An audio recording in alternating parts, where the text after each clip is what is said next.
We gotta see because it was showing up here. So let me see here. I'm gonna be like, stop you. No, it's okay. I just gotta figure out like it was working earlier and now doing some crazy stuff here.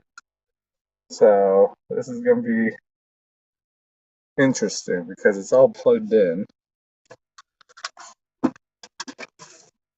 Oh my god, I can't believe this. Oh my Interviews god. in cars. That's how we roll, all right? This is terrifying. This is not terrifying. Well, I mean, I'm happy we're in my Prius. I'll give you that much. What? I feel very safe in my Prius. You can't do that. I just locked my door. I'm like, I feel very safe in my Prius. What? Now, what did I do with my Coke? Did I lose it? No, I put it under the. I put it under.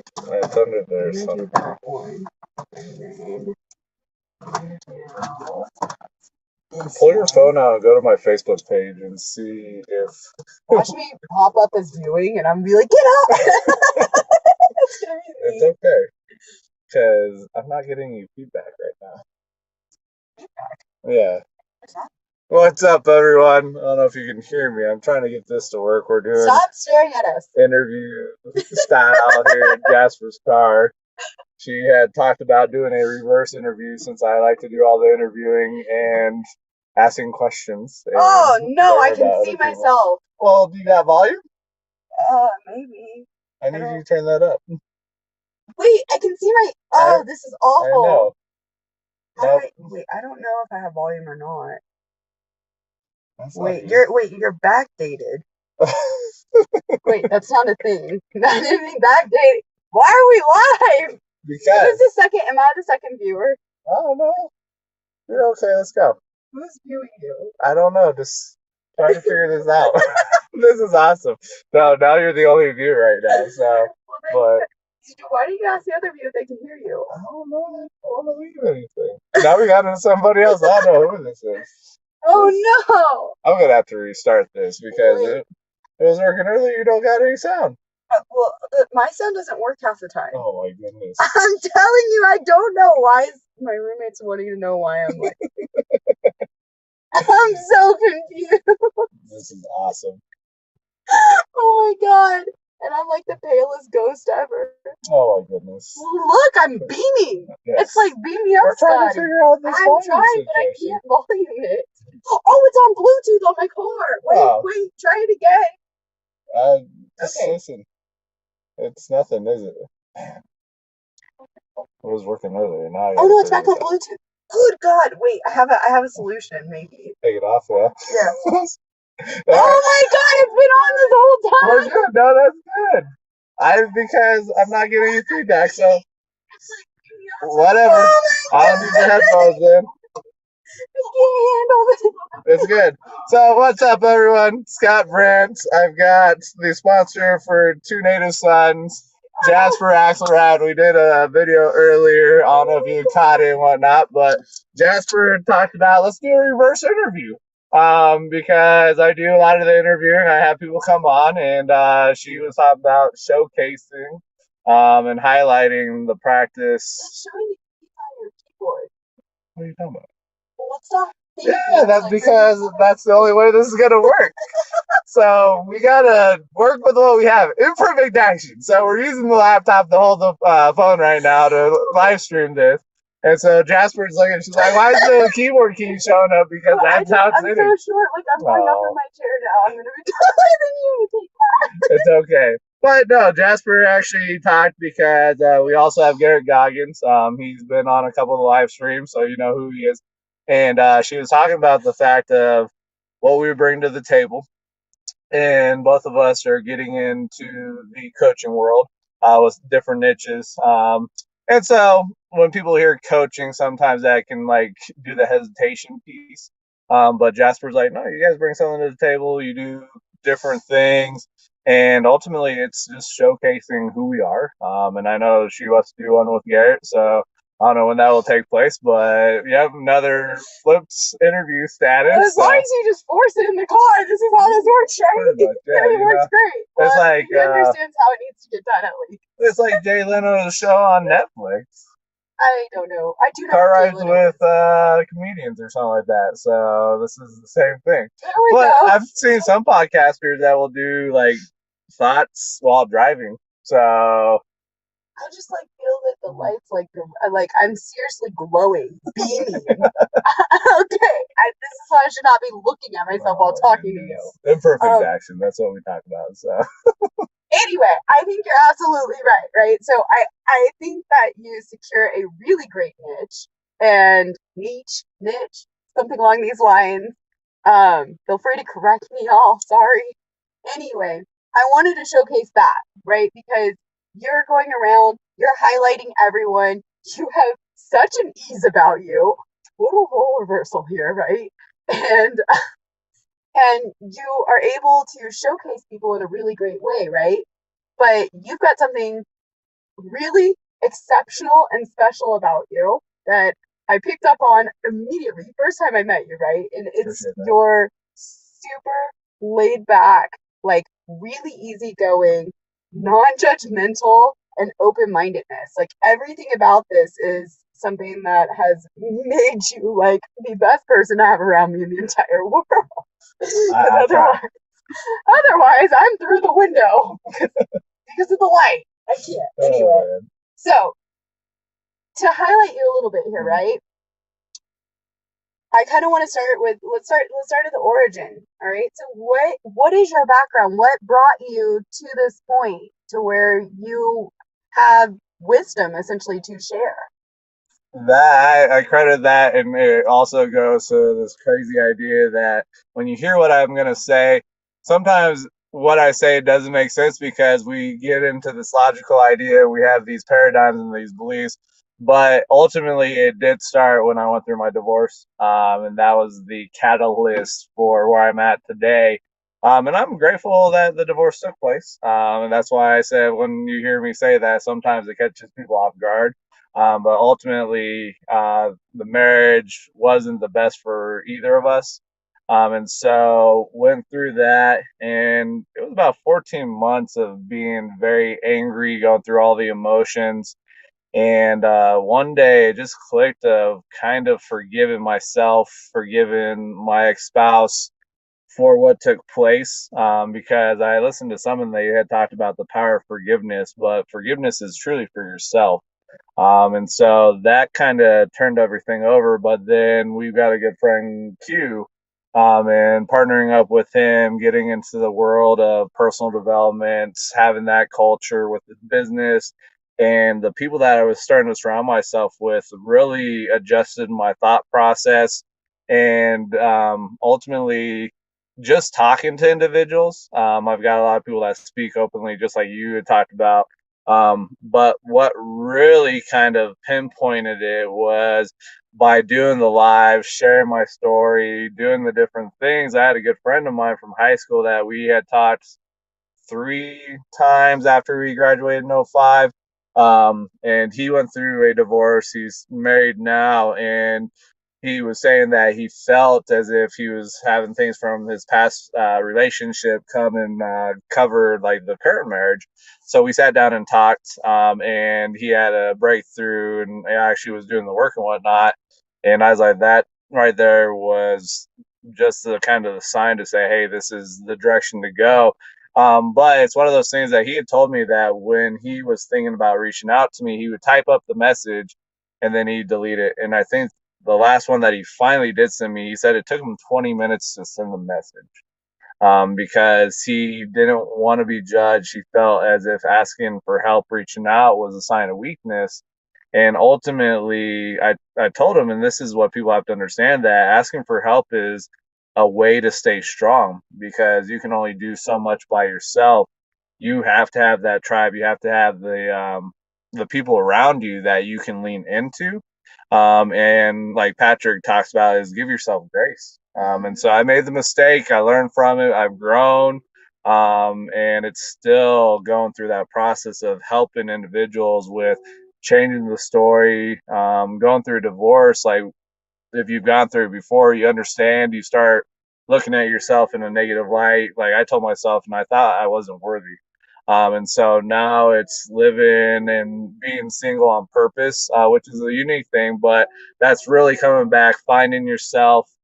Because ultimately, with a relationship, a lot of times you lose yourself in that relationship.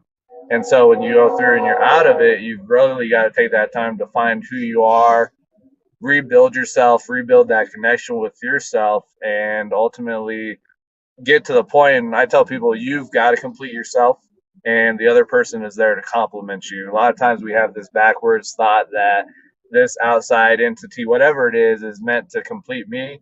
And so you lose yourself, and then you don't know who you truly are. And so that's kind of the trajectory that took me to where I'm at now, in regards to working with individuals that have gone through the divorce and they just feel like they're on their own island and they don't know what to do. And so, within a coaching perspective, if you got a good coach, it's a partnership where you're working together and getting from your baseline to thriving part, whatever it is, but exploring your life. And we all are the expert of our own life. And it's more of you go through your hero's journey with that gentle accountability and the partnership to get to the next level, whatever that is. So that's ultimately, in a nutshell, got me to where I'm at now. So So I think it's really cool. One, that you said, there's two things about this that I think was really cool, and then another question that came to my mind. But one of the things is you said that asking for help strengthens you, right? And I truly believe that, but I also think that you have to humble yourself to ask for help. sure. And in ways that is strengthening to find that humility, because that opens up opportunity for growth, right? Again, as you know, many people say, if you don't see a problem, right, you can't change it, let alone if you're unwilling, you can't change it. Both of those can be roadblocks in themselves. Okay. But also, if there's not space to grow, where I feel like that humility can kind of come in, and that leads to strengthening. So I love that you said that. But I'm also kind of curious, because you say now, and I've heard you say it a few times, right, where you're grateful for the divorce. And I can see from an outside perspective what that would mean, right? Because it has allowed you to grow into who you are right now, which is incredible in itself. But it also allows for introspection, right? And connecting to oneself. I'm curious, what would your ex-wife think when you're saying that you're grateful for the divorce? Honestly, I don't know, because it's tough. And this is the other thing that a lot of times we look at. A lot of people try to get in the mind of the other person. But a lot of times it's hard for us to get out of our own minds, out of our own heads, and do whatever we need to. So my question is, why would you want to put forth that energy worrying about what the other person thinks? It's already taken place. It's already happened. And so it happened for a reason. It just wasn't a good fit. And we got married very young, though, too. I was 19, she was 18. So we were very young, didn't truly know ourselves.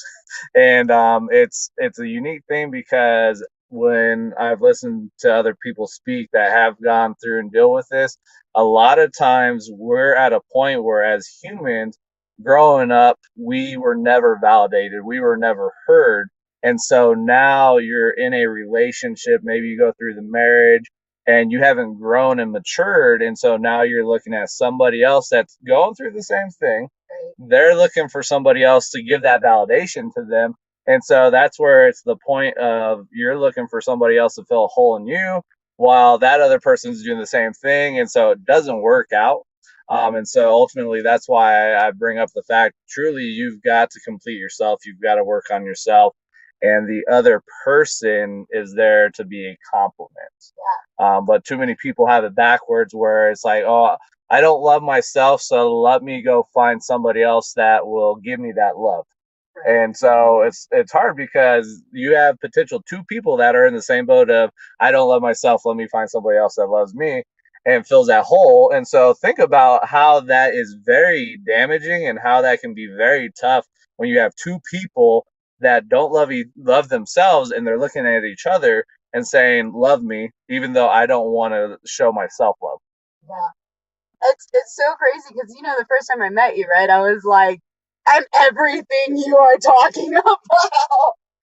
Like all of these things. I even told you, right? Don't even have a self image. So for you to like say these things, it's not that the concepts are foreign, but to internalize them is something that I'm not even at a place where I could begin to say I'm even on that baby step yet. Yeah. I'm still in the push-up trying to push the world away. Well, and that's where each of us are on our own journey and whatnot. But that's kind of where, if you're at the point where you want to do the change and whatnot, you need somebody to help out. That's where a coach comes in. But the biggest thing is, through my coaching journey in my class and whatnot, they have brought up the fact that if somebody isn't ready for coaching, you can't force them. And then the other unique thing though too is when you're working with clients, you both have to make sure it's a good fit. So the coach with the client, because if that's not a good fit, that's not good. But you'll have some coaches that will try to force it, and then the client may not feel comfortable with the coach, and they need to let them know and break that relationship off, because I'm not going to fit everybody. Nobody fits everybody perfectly. I tell people I'm not everybody's cup of tea. And so that's where this relationship, this partnership, you have to feel comfortable with each other because of what you're working with, what you're dealing with, and the different parts that comes in there. Well, so going back to your original story about your friend in high school, where it took him 20 minutes to send this message to you, right? That's really why I felt that you were so unique for this particular role, right, in people's lives, is because again, you come off with such a non-judgmental manner, and it's not just the appearance, right? Like it's your true being and it's your authentic self. And so when I think of relationships, any kind of ship, Greg taught me that one, right? Doesn't matter what kind of ship, but any kind of relationship, right? There tends to be like shame and guilt and things that you wrap into it. You bring it into what may or may not actually be there, right? And so the fact that you got that persona, it is so refreshing and so relieving to talk to you. Well, it's completely true. So one of the things, right, I got a lot to work on, but one of the things that you've actually impacted and changed my life for the better. Haha, you guys, I get that just from hanging out with him. But one of the things you say is you can't attach yourself to the outcome. And can you like elaborate a little bit more? Because that's actually completely changed. It's made it to where I can come and speak and do different things. So a lot of times people are very concerned about what others may think of them. Because if you come across and you see somebody and it's a stranger, the unique thing is a lot of times as individuals, we're not really concerned about other people, but we have this idea and this thought that they're judging me. And so it's like, if you see this person across the room and you're like, I need to go talk to them, but hold on, what are they going to think? I've got an accent, so do they think my accent's going to be funny? I don't dress like, when I normally meet with people, it's a hoodie, ball cap, jeans, Vans, all the crazy stuff. And so what are they going to think? And so you're not putting the spotlight on the other person, you're putting the spotlight on yourself. And so legitimately you're being selfish because you have a message to share, somebody else needs to hear it. So you got to take that spotlight off of yourself and shine it on other people. And so you can't worry about the outcome because you're talking to somebody else and you can't control what they're going to pick up, what they're going to think. All you can do is speak and share the message and allow it to fall on the ears of the audience. And then they take away what they need to take away, or maybe that wasn't the correct talk for them and they weren't ready for it. So it's just going to roll off their back. But you just never know. And so if you're worried about the outcome, you can't control that. The only thing you can control is yourself and how you present the message, how you share what you need to share. And then it's up to the audience to find what they need in there. Because you got to understand that if you hold back, you could potentially give one gold nugget that that person needed to make that change in their life. You could say something that it's that 1 degree of change that could really set the trajectory for that person to get to the next level. And then you never know, because this person knows other people that you may not know. And so the information, this message, the story that you're sharing, they could turn around and share it with their group of friends that they don't even know you, and you could impact that group. And so it's one of those powerful things that you just never know. And some of the information that I really share too, it's just reading books from the other individuals, Tony Robbins, Dean Graziosi, those type of individuals that have lived life. And books are a great way because it cuts down your learning curve. But there's people out there that don't know Tony Robbins, or Tony Robbins doesn't match with these people. And so maybe I read it one way and I present it and talk about it, and it's receptive by that individual. Yes. But it may not have been receptive by the bigger person, because the unique thing when it comes to life coaching and whatnot is being a couple steps ahead of the person you're working with. But if you look at Tony Robbins, he's been doing it 30 plus, I think 40 years. And so a lot of times somebody may look and be like, man, he's so far ahead. How am I going to get there? And so that's one of those catch 22s you may run into. So you just never know. You know what? In that last little conversation that you just had, right? The beauty of reframing a perspective and the power, right? How potent that was just shown. Again, you talked about, you see a person over there.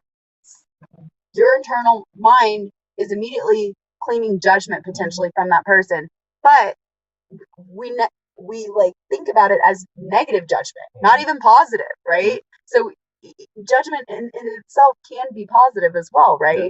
Well, we go towards the negative, but again, taking it and just reframing the entire situation and saying, highlight the other person. It's not about you, right? It's about what they potentially could grow or gain, or some form of success through what you potentially have to offer. It may be absolutely nothing, but if you're staying true to yourself within it, you've potentially done good. I love that. I love that. Well, then you talk about you're showing up as your solid self. So that's stuff I talk about too, because this comes from the coaching class. It's the fact that, are people showing up as their pseudo self with a mask, or are they showing up as their true solid self? And I've had conversations, and somebody brought up the fact, they're like, well, a lot of times you get around your family and you may show up as your pseudo self, which does you no good. And so it's the fact that in life in general, if you get into a new relationship, go from the divorce to working on yourself to the new relationship, if you don't show up as your true solid self when you start that process, it's going to give this false assumption to the other person. And then you get married or you get into a very close relationship, and then you start showing up as your true self. They're like, who is this person? But the sad stat, and I've talked about this and you had made the comment, was you go look at the average for divorces. The first marriage usually ends up in a 50% divorce rate, which is a very sad thing. But it goes back to the whole fact that people aren't mature, they haven't done the work, and they're searching for other things. And then the second marriage, the divorce rate is 67%. So think about that. You went from 50 to 67%. What does that tell you when you think about it? People are going from one relationship to the next. They haven't done the work. All the old shit that did not serve them is being dragged into that next relationship. And then they are on a vicious hamster wheel. And then the third marriage has a 74% divorce rate. So you're at 25% away from 100% of marriages failing. And so it's when I look. For the record, yeah, you gave me horrible anxiety with that. I mean, I had taken my night medicine, right? I'm watching Scott at night, and he's sitting here talking about the divorce rates, and I've got Cinderella Complex 101, never been married, right? But like been planning it since I was 2. My Facebook has an entire wedding album on it, right? Like this is a thing. And I'm over here and I'm like, oh my god, we're all doomed to fail. Like everyone had to have some kind of mentality of this is going to be forever when they got married and all of these types of things. And then I hear the 67%, and then you think about it, right? Like if you're with someone who maybe has been divorced before, then like I could see a future person watching that, like, Scott, are you going to be that 67, right? No. Like, so what I'm curious now is when you were getting married, when you got engaged, what was your mindset then? Do you remember? I was so young that like really the marriage occurred because I went to college for 1 year.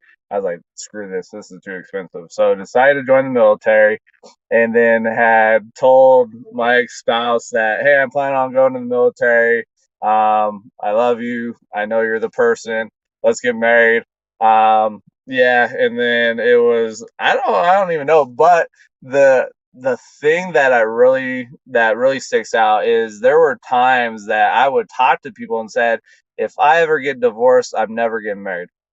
And then I think in just the power of the spoken word, and even if you're joking and whatnot, your mind doesn't know. So the crazy thing is when you put the stuff out, your brain starts finding answers for what you say.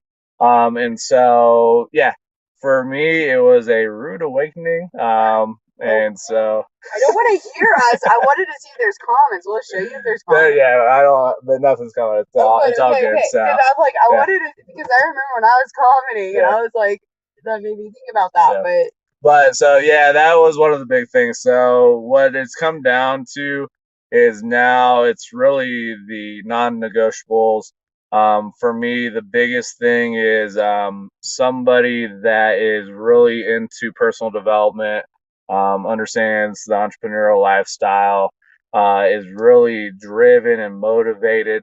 And the other thing though too is like when I look back on my previous marriage, that's my whole life. That was my whole identity was the marriage. And now when I'm listening, it's like in a partnership, you still need to have your own life. You still need to live your own life. And I look back and I was like, man, no, like the marriage was everything. And I had lost my true self. But it goes back to I was also young when I got married, so very immature and not really knowing who I was. And so this journey really has opened up and said, hey, this is what's going on, this is who I am. And I tell people I show up. You're either going to love me or you're going to hate me. There's no in between because I don't want to live and have people playing this middle ground. So, that's so funny. And I live in just a totally gray world. So I'm over here like, and there's nothing 50 about it. There's like 100,000 shades of gray.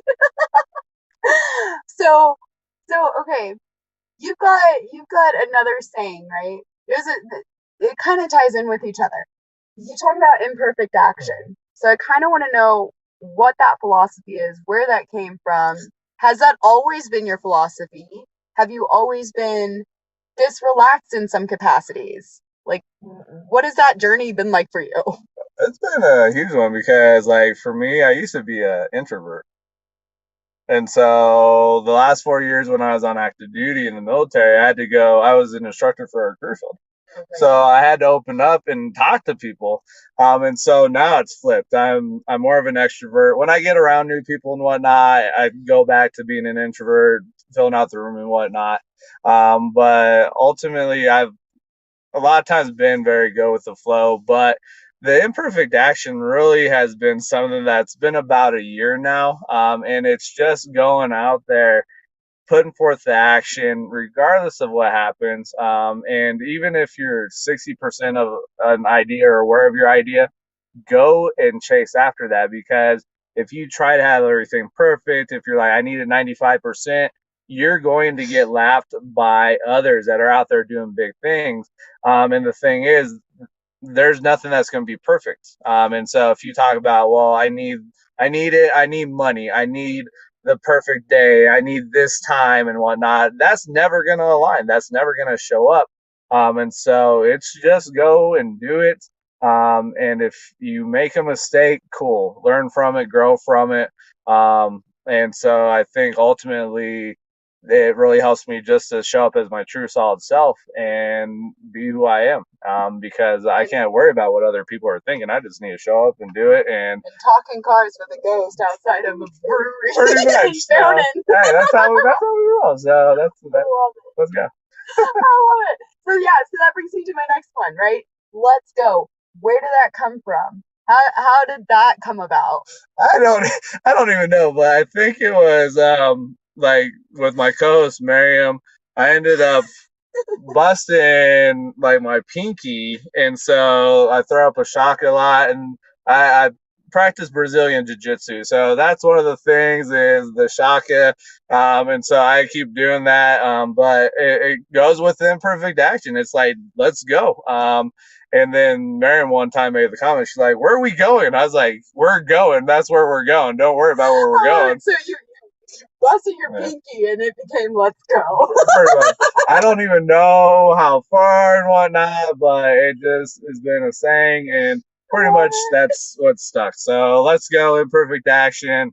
Another couple ideas we have is punch the ego in the face.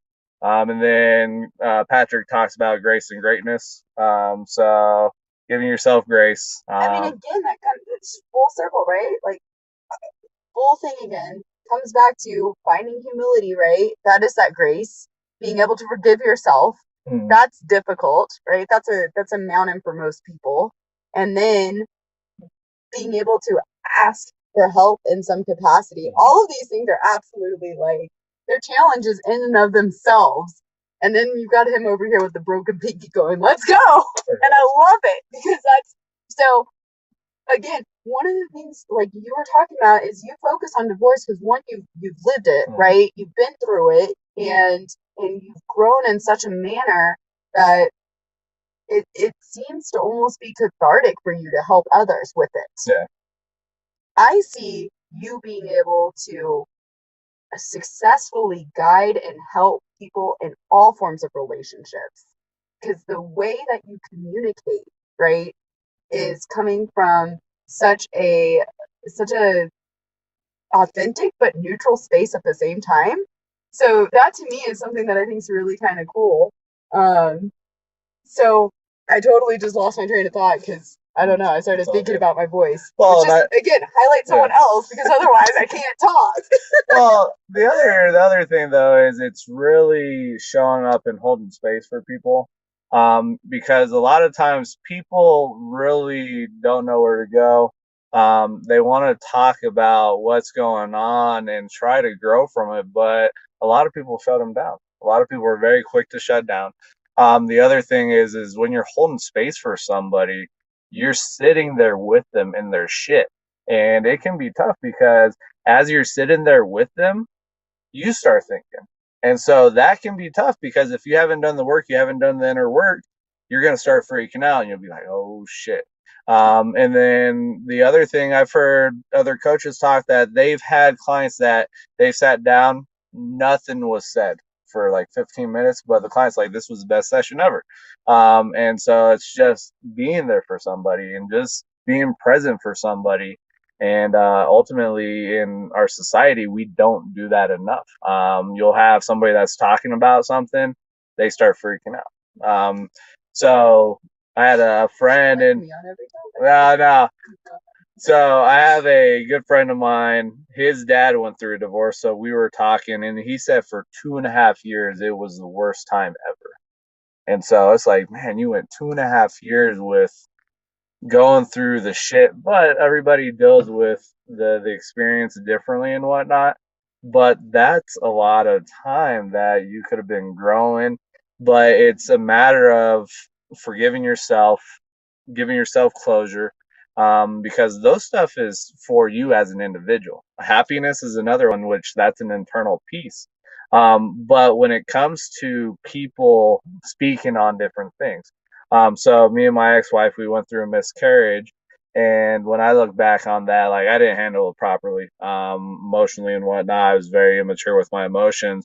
But then Miriam, my co-host for the Journey Beyond Divorce podcast, she went through a miscarriage, and she has said that her ex-husband had told her, "Hey, don't talk about that. That makes people feel very uncomfortable." So now imagine you're supposed to be in a space that's safe, where you can be true to yourself, show up, and have somebody that's there to support you. But then you have that person that's telling you, "Hey, don't talk about this. It's making people uncomfortable." Like that's bullshit. You can't do that because everybody experiences trauma differently. So that's an interesting thing because especially in relationships where there is like power dynamics, Mm-hmm. right? Or things going along those lines, when you come to that person for safety, right? When you show up to your significant other for the comfort, and instead you're met with every fear that you already had, right? How do you what's your philosophy on coping with that or working with that? So that ultimately, it's a lot of times you're pushing things out that you're seeing for yourself, and you're pushing it out on other people. So you're like Um, mirroring or reflecting basically. you're potentially having it reflected back to you, but that can be a very interesting concept when people think about that, because they're like, I don't do that. But it comes down to each of us doing the work, because ultimately a lot of times when Miriam had brought that up, and when I think about it, it's coming down to the fact that her ex-husband had the situation where he probably wasn't comfortable with it. And I don't know the emotions and everything he went through, but like when I look back on my own, I didn't hold space for my ex-wife. I really kind of cut myself off and didn't let the emotions run their course. Because you have a lot of people that will have those emotional pieces, but then we try to push it down, or we don't confront it. And so that's one of the things that with Q, I was sitting down and talking to him one night, and he's like, okay, because I something was going on, and he's like, okay, let's think about it right now. And I was like, after he had explained it, I was like, this is crazy. But he's like, okay, close your eyes, feel where that pain is radiating from, where the emotions radiating from. And then he's like, what color is it? So now you start giving a color, and he's like, okay, now as you let it run its course, where is it running to? And after I did this exercise, like it was the center of my chest, it was a black mass, and it kind of ran out both sides from the shoulders, out down my arms, out my fingers. After I had done that, it kind of flipped things. But it's one of those things that emotionally, there's a lot of people that are scared to face their emotions, especially guys, because we've been told as a society that guys don't show emotion. But I bring up the fact, I'm like, if I come and punch you in the face and you're a guy, you're probably gonna cry. You're gonna have some tears running down your face, and we all have tear ducts for a reason. But the thing is, you can't let the emotions control you.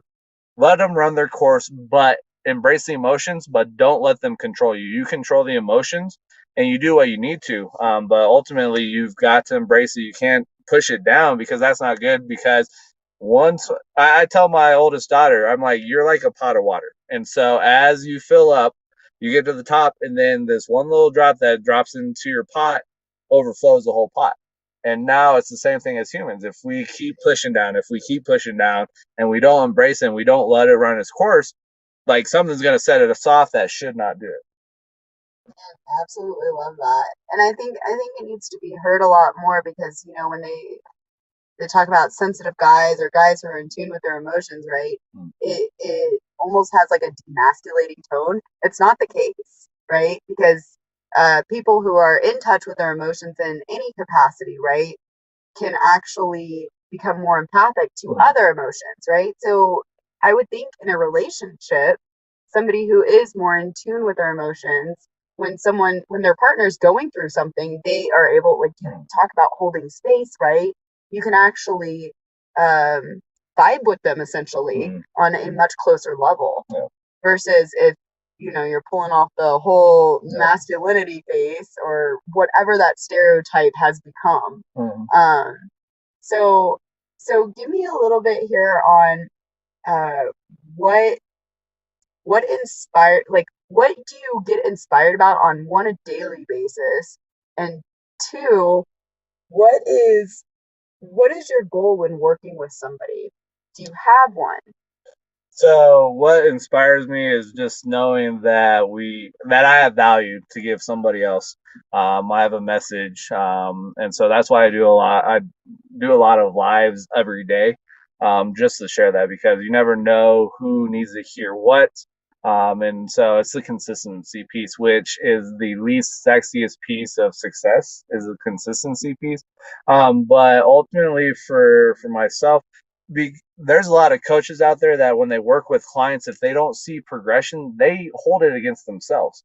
But ultimately, that client is responsible for their growth. The coach is there as a partner with gentle accountability, holding a flashlight for the individual, doing their 360-degree, looking at the whole entire life. But you're working to help an individual go from baseline, whatever that is, to thriving in whatever part they need to work on. Because the unique thing is the coaching that I'm going through, they talk about that therapy and coaching go hand in hand greatly.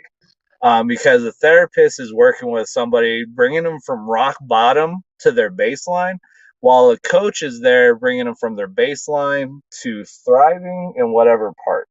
And so, as a coach, it's more asking questions. You're asking questions, you're getting people to think.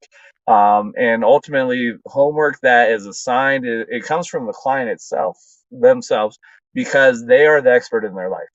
And so, if as coaches, if you're giving advice, that's more consulting. But the fact that you could potentially run into where you give advice to somebody, they take it, it doesn't work for them, then they come back and they may be mad at you because you gave them advice and they try to implement it and it didn't work for them. And so that's why it's important with the questioning.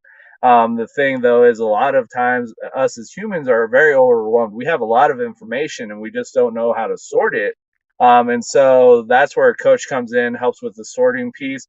But also, you have somebody that is outside your normal social circle, outside of your family circle, that is having another set of eyes that's looking inward from a different perspective that can help you out. And so, coaching for me, it's really just being there for individuals because everybody needs a coach one way or the other, because you'll hear coaches, they're like, I've got coaches for relationships, I've got coaches for business, I've got coaches for whatever it is. And so successful people have coaches Yeah. because the coach is a integral part. Every Olympian has a coach, right? Yeah. And I also I kind of think I see a little bit of an antithesis with this because it's like, okay, you said this person light years ahead, right? Mhm. How do I get to that? But I also think that life cycles very Mhm. often, emotions cycle very often, right? So you can find yourself um, maybe just a couple levels ahead of somebody, maybe at the same level, and still being able to walk with them Mhm. to again a successful place. Yep. Like, is that something that you experience? It ultimately depends on each person. Yeah. It depends on the client because the client is the expert in their life. So it's the fact that we all have our own hero's journey that we're going through. And the thing that people have to understand is you are the expert. You have to walk this journey. Nobody else can do it for you. And you have guides and mentors that are there to help you out. But ultimately, you've got to go battle the dragon. Because if you go through this hero's journey and you come back and you're the same person, it's like, okay, what happened here? But that's a tough thing too because a lot of people don't want to face the obstacles. They don't want to face the challenges. They try to run away from it, but ultimately, that's where growth and progression occurs: is overcoming those challenges, facing the challenges. But people have this negative connotation about the idea of challenges not being a good thing or obstacles, and it's just part of life. I love that. So part of me makes me think of Alice in Wonderland here with the Jabberwocky, right? And then you're over here as Absinthe, like, who are you? Right? Like, where are you right now? Yeah. And what does that look like? And where do you want to be? Right? Mhm. These kinds of things. Um, so I I am a dental hygienist, right? I come from a medical background, and One of the things that I am a firm believer on is if you are going to place a fee on something, Mm. right, and you're the one discussing why there should be a fee, right? I think that you should be able to present that and talk about it because I Mm. think a lot of the time, right, um, people hear, like, just like dentists, they hear coaches, they think money, their brain shuts off, Mm. right? And that becomes, uh, I'm not going to say barrier on this one, I'm going to say a hurdle, Mm. right? Yep. Um, and and I want you to discuss, like, why do you place a fee on it? Where's the importance? Where's the value for that? Mm. So, in regards with the fee or the payment for the service, we have to understand that somebody is given their time, given the value, given the skills to help somebody else out. So, it's a trade. That's the money that's coming in is the trade piece.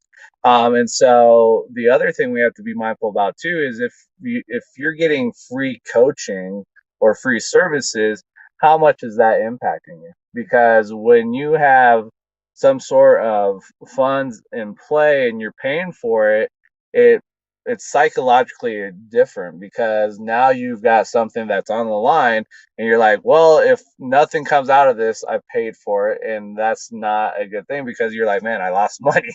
But that's where ultimately when it comes to the value, you as the individual that's paying for it is going to find the value. It's up to you to find the value in what you get. But money, the funds that are exchanged, really opens up to just it's the exchange of service. Somebody's giving their time, somebody's giving their skills, somebody's helping somebody out, giving the value, and then the other person is there to receive the value, to receive the service. And so it's the normal piece of life because if it, it's a career for some people. And Yeah. so for me, I see this as an avenue to build my life and be there helping people out and serving people. And so this is the thing, like there's people out there that are paying $250,000 to go attend a Tony Robbins seminar.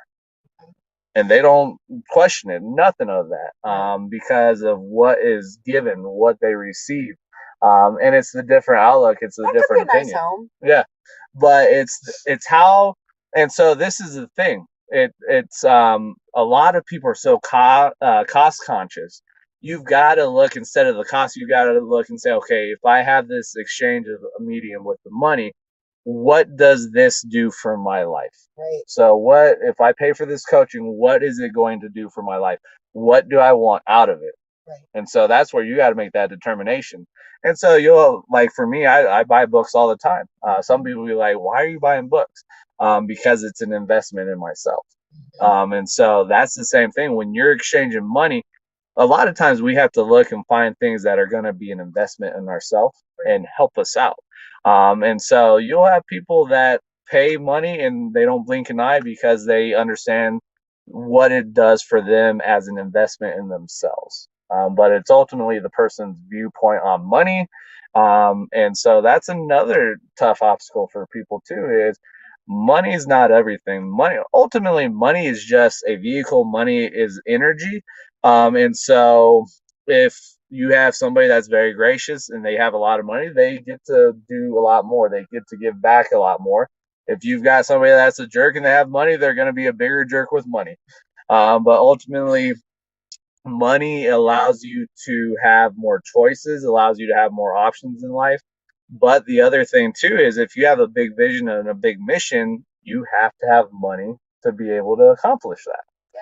So I think just something, from my perspective, right? Again, I'm going to come back and reference the dentistry here.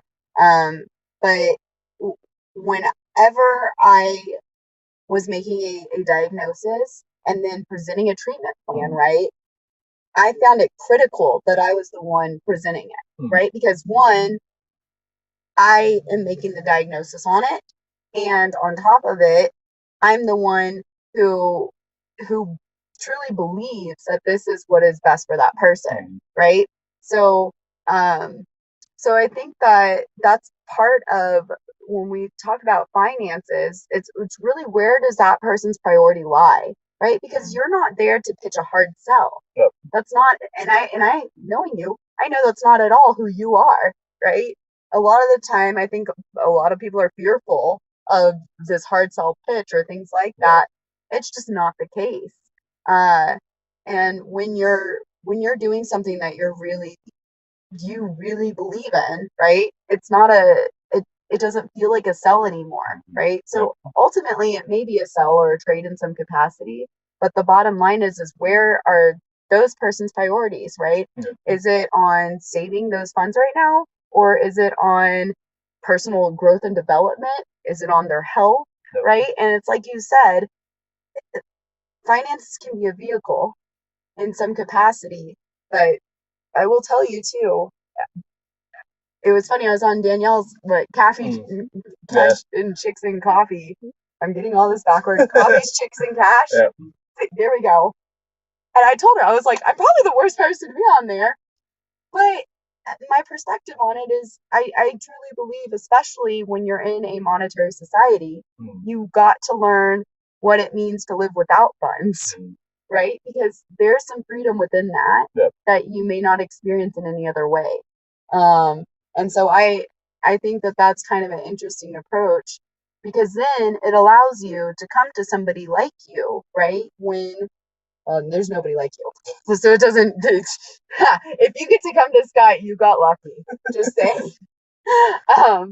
But the whole point is that when you can start viewing money as a vehicle towards your personal success, right? And not as a paycheck to paycheck mentality or scarcity mentality, these types of things, all of a sudden it doesn't dictate your world anymore. No. And that is a gift you can give yourself, right? True. So I absolutely, I love that you're able to talk on that, and I love that you're, open to talk on that, because I think that right there is transparency that you're not going to see from a lot of people. Yeah. Well, the thing when we think about sales, we're all doing sales. Like starting basically, I was reading an article and they were talking about the idea of sales. You have to sell yourself of what you're going to eat for breakfast. You got to sell yourself of what you're going to wear for the day.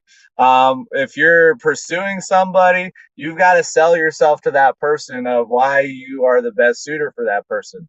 But when it comes to sales, Dean Graziosi brings up the fact that you've got to love what you do so much that it would be a disservice if you did not get that out to the world. And so he was talking about the fact he was doing a seminar, and it was all women that he was working with, business women. And he's like, okay, who in here likes to sell? And all the women, nobody raised their hands. And so he brought somebody up out of the crowd and said, okay, what do you do? And so she was explaining that she helps women feel more comfortable in their bodies after giving birth, getting the confidence, doing what they need to build a relationship up. And Dean's like, you know what? When you talk about that, I can see the passion. Now, think about this. If you don't go present the sell to somebody, you're having somebody miss out on an opportunity to work with somebody that's very passionate with this. So either they miss out on that or they go find somebody else that may not be as passionate that you are, and they don't receive the best service possible. I think that's completely on point. Like I can even, there's no way I could have said it better. It's great. So, all right. So flip future question here. Do you ever see yourself coaching couples? That one would be a unique perspective because the couples have to be on the same page to be able to openly have the coaching session.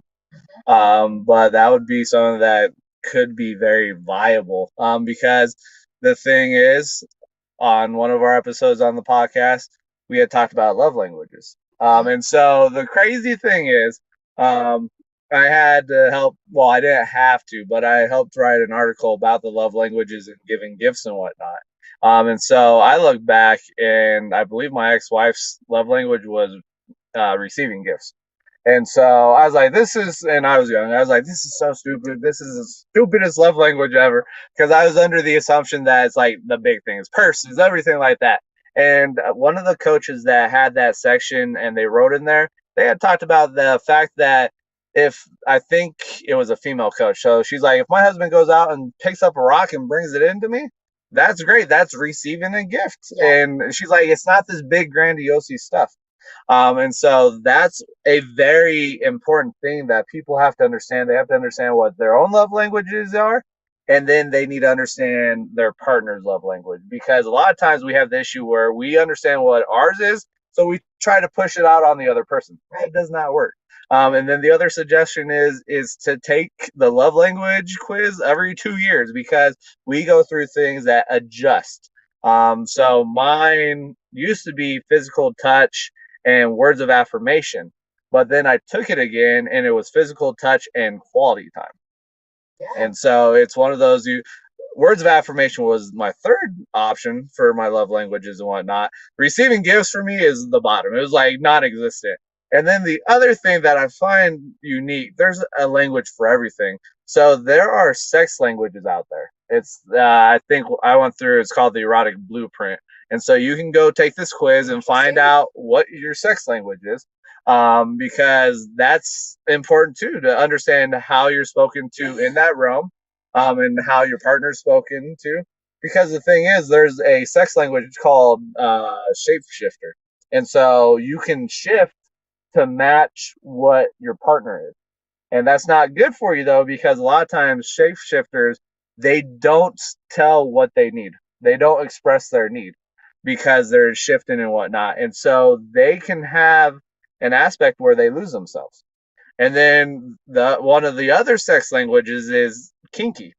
And so the issue with that one is somebody that has that type of sex language, when they have to have a very supportive partner, because if they don't have a supportive partner and that's their sex language, they can have a lot of self-confidence issues, and then they can start questioning themselves and feel not comfortable in their skin. Oh my goodness. Yeah, so This is such cool information. Like, didn't know about any of this, but you start thinking about it. Like, I'm sure you can immediately I'm a chameleon without a doubt, right? Like always have been. But at the same time, understanding what that means is totally different. You see, this is why I actually need to be well, and as I've been doing this, right? Like I swear to God, I learn from you guys all the time. It's unbelievable. And I think I mentioned to you the first time I met you, right? I constantly bounce off of the people around me. I have found myself surrounded by coaches lately. Like absolutely surrounded by coaches, and they're all remarkable in different areas. But then it's funny, right? Because I'm listening to you and you also have at nighttime. Like, good lord, man. Because that's my time to like start panicking. That's when I panic, right? If I can stay busy through the day, it's that 15 minutes of not talking that we have a problem with, okay? So then I turn on Scott and I'm like, all of a sudden, switching right over, boyfriend's having to get all of the panic, right? I'm over here. 67%. You hear 67%. Do you hear it? Like, we're going to, he needs to do couples now, right? Like, this needs to occur. Like, all of these things. But you're stirring stuff up that needs to be worked on. Like, that's the bottom line, right? When you get someone who has an agitation to something you say, it's almost an immediate spotlight, right? So, like I said, I think when it comes to relationships in general, you have become somebody who, in my mind, would be an immediate go-to. Um, Again, the non-judgmental factor, but also the fact that you're able to look at things in an objective way. And I know at one point you were kind of talking about divorce for men, but really, you're fantastic for both sexes. Yeah. It doesn't matter, because of the way that you can navigate your mentality with it. And you've done so much of the reading. You've done so much of your own personal growth and looking at it from, like you said, partner's perspective, but what does that relate back to you? And how do you implement that? Right? So for all of these reasons, I feel like this is a key niche for you. Doesn't just have to be divorces, it can be any form of relationship, even a friendship, right? Like that you see yourself falling out of that might not feel good, right? And understanding why that doesn't feel good. So I'm just already like totally blown away. I'm sitting here got like a million different thoughts in my head. You know, I'm gonna go home and it's just gonna be a whole freaking shit show. How this is gonna happen, I guarantee it. But I also totally agree with you. Receiving gifts, like that was something that was always at the very bottom for me until, right? Until I met somebody who that was that was so that was so foreign. So like with someone who's an acts of service person, right? So that's how they continually show love. Yeah. For me, that used to be my number one, but because that's so natural, right? Something else came out of that. So if I get like hot chocolate with whipped cream on it, that is like, I have a photo of every single time I've been given it. Like that to me, like absolutely through the sky. So you're talking about someone picking up a rock and bringing it in. It's about the thought, right? And it's about the presentation in some capacity, showing the care there. So I'm over here. I'm just all blown away. My mind's like, but I'm really, really grateful, actually. Like, even on the flip side, I don't know that I did much of the interviewing for the most part, but I'll tell you this. I think that you've got a lot of lives to touch, including mine, because you've already touched mine in such a huge way. And like I said, the relief that I feel. And this could be a whole nother venture for you at some point, right? Dealing with people with anxiety, because you're very good with that. And detaching from the outcome, right? And staying true to yourself. All of these things that you have implemented within yourself, like that takes time. And that you're living proof of it. That in itself, I think, it's more than. Well, so there's one thing. So it's an exercise because we were talking about neuroplasticity with the brain, and a lot of times we have to get away from the emotional brain and get to the logical brain. Your logical brain is actually in the frontal cortex, and so there's an exercise that you can do. It's called the Gremlins technique, and what you want to do is you want to bring that emotional piece outside of you, and so it's external, and you use your imagination so you can give it a face and a name. And so when things are coming up, you'd be like, because Noelle, who runs the journey with John Kim, she was talking about a client that had her gremlin was a monkey that she called George. And so when things were going good, it was good. But then when things were going wrong, she'd be like, man, George was an asshole today. And so you get out of your emotional brain and you start pulling that out of you and whatnot. And then she had another client that when things were going good, it was her butterfly personality, where she would just float around and go from place to place. But then if things were going wrong, it was the life sucker. And so she's like, the life sucker today really got me. But it's one of those things that it's pulling you out, and it's going from internal to external, getting you out of your emotional brain into your logical brain. And so there's a couple different other techniques and exercises and whatnot, but that one really sticks out to me. Because it really helps somebody to get outside of them and has that external piece where and not point all the hatred inward too, right? Because like as soon as you were saying that, I was like, well, Voldemort's right there. Like I was like in my immediate thought. But doing that, right, it allows you maybe more objectivity and less self-loathing with it. Man, you're on point. You're on point. That's what I wanted to show, but I didn't have to. He showed it. No, like it's one of those things that like having the questions kind of directed and whatnot, it helps out because I'll go on tangent. You already know that. I mean, I will too. Yeah. But it's one of those things, honestly, that I tell people. I'm like, if you're looking for somebody to sit down and talk to, a lot of times coaches will do a 30-minute free discovery call just to kind of see if it's going to be a good fit, see where you're at. Because ultimately that coach may not feel comfortable in the area that you might need to be working in. And so they can help refer you to another coach that they may know. Or they reach out to coaches that they know and say, hey, I've got somebody that needs this. Who do you know that can be of assistance to that individual? And so that's something that I do is the 30-minute discovery call just to make sure it's a good fit. And then it is set up where I was doing per session, but then I was talking to somebody, and it's going to be a 90-day program, and it's foundational pieces. So the first month when I'm working with individuals, it's going to be foundational pieces for you as an individual, and then the next piece is going to be the mindset piece. Because when you go through a divorce, you've got these negative stories, you've got these negative connotations that you've got to get over. You got to break that negative loop, and then the last piece is working on the relationship with self. So that's the 90-day program with me when I'm working with individuals.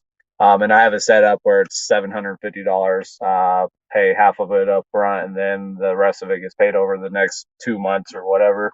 But if you want to pay the whole amount, then that's cool too. But that's how I have it set up, um, just because it works better for coaches than doing the per session. So that's where I'm at. So if anybody wants to sit down and talk, you can reach out to me on Facebook. You can send me a text. Usually texts are better than trying to call me. So 719-287-2454. You can send me a message on Messenger. If you go look, there's other ways to get a hold of me, but those are the three best ways. I'm on Instagram too. So find me wherever. But yeah, ultimately, My car, peaks and pine. The last thing I would say is don't be scared to reach out.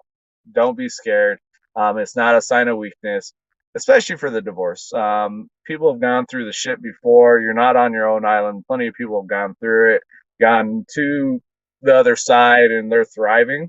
And so don't worry about you're going to be shown as being weak or whatnot. There's no judgment here. It's just reach out, ask for help, because if you can get from that baseline to thriving, it helps you out. But also the divorce piece, if you don't break the negative connotation, the negative stories, that bleeds into everything else with your life too. Right. So it has a very large, impactful piece. That's not a good impact. So yeah, hit me up. Let's sit down and talk.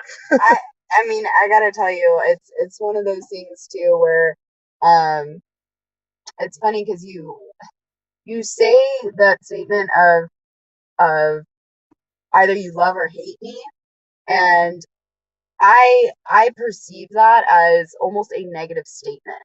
When it comes out, right, it's almost like challenge accepted or you want to fight. Like that's how I interpret it, and it could be my culture, my background, or whatever. But when I first heard that, usually and you know what I think it is the people who have said that in the past, who I knew personally, right? My experiences with that were people who had a lot of animosity against them, and so they developed that mentality. Yeah.